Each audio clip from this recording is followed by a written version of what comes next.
What's up, and welcome to the episode of Gizmo Slip Tech. Today we're taking a look at the Cyborg A15, 15, A17, and 17. So it's like four different configs, really, between these two laptops. The 17 is currently spinning, the 16 is sitting in the background, and these are going to be NVIDIA Board 2 GPUs. So we're looking at 5070, and then the unannounced, unofficial 5060, 5050. You know, MSI is not telling me that for sure that those are things, but those are going to be things. It's obvious to anyone who knows what NVIDIA does, and they do this every year. They release the more powerful GPUs initially, and then they release the more budget-friendly GPUs later in the second half of the year, just so that users who want to upgrade have to pay more money, basically, is their business strategy. Now, you can get this with a Ryzen AI chip or an Intel Core 7 240H, so less cores and threads, and same for the Ryzen 7 260 processor, so it's a 200 series processor, which basically is going to be more like Zen for, I believe, cores and threads, and less total cores and threads, probably 8 cores, 16 threads is what my understanding is for the Ryzen 7 260. So just know that your performance and architecture is from previous gen, and that's to save money. The goal for the Cyborg 15 and the 17 is to save money and provide a product at a reasonable price. Now, these designs look cool. Let's take a little zoom in on the design. All right, so first taking a look at the 16 there. Look at that swishy pattern. I don't know, like a paint splatter pattern, and it's also translucent. You can kind of see down into the motherboard area. Let's go ahead and go to the 17 here as it comes around. Translucent WASD keys. We're looking at a 4-zone keyboard backlight on here with a mesh keyboard with the number pad support. And like I said, this is translucent a little bit here. This is a little translucent. You can see some of the main board underneath. Trackpad here is very centered, which is a little bit different.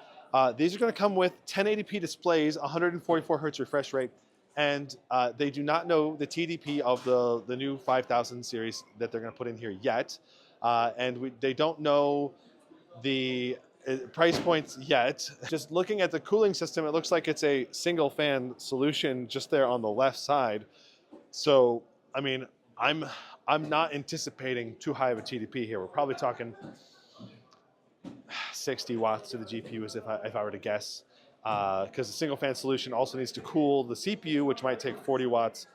Right here on the left, we have our exhaust. So our single fan exhaust is right here on the left side of the laptop, and this is a plastic build, metal top lid, but plastic build overall. Upward facing Ethernet port, and then we have a USB-A. I'm hoping it's 3.2. On the right side, we have a headset port, a USB 3.2 Type-C, and then a Type-A, HDMI 2.1, and our power adapter port, again, likely a lower power adapter port. This is going to be a budget-targeted laptop. So just know that and expect that. There should not be Windows Hello on here, though it kind of looks like it might have Windows Hello. There is a webcam shutter up there, which is nice to see. And I mean, in terms of overall performance, you're probably going to be able to play a lot of games just fine at very high settings. You know, we're talking about ultra settings probably for nearly all modern titles. They'll still work fine at 1080p. That's the key thing here. But given that it's lower TDP, know that you're probably going to get more performance with a laptop that has the full wattage available to the GPU and CPU.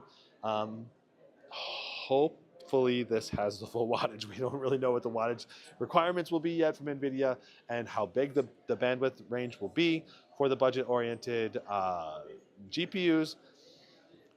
And we don't know the price point of these either, but I'm hoping like more like $1,000, maybe $1,100 is what I'm hoping.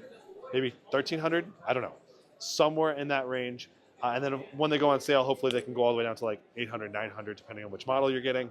I think that we will see deals like that probably on these for Black Friday 2025. So those are the specs and overall information you mainly need to know about the Cyborg 15 and 17 and the A15 and the A17. Promising looking budget laptop, as long as the display actually is really good, because that's kind of the crux the Achilles heel of MSI sometimes on these budget laptops. Sometimes they put really crappy displays in here. But the Cyborg 14 that they came out with last year actually had a pretty decent display. I believe we're looking at least 100% sRGB on here and up to 100% P3, depending which model you get. That's what they're saying.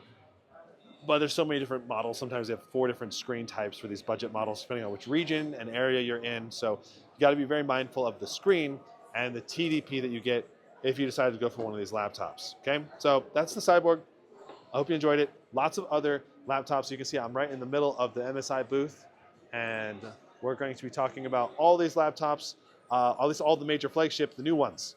So be sure to subscribe. Check out the channel. Already covered Asus and Acer. See you in the next one. Brandon out. Huzzah.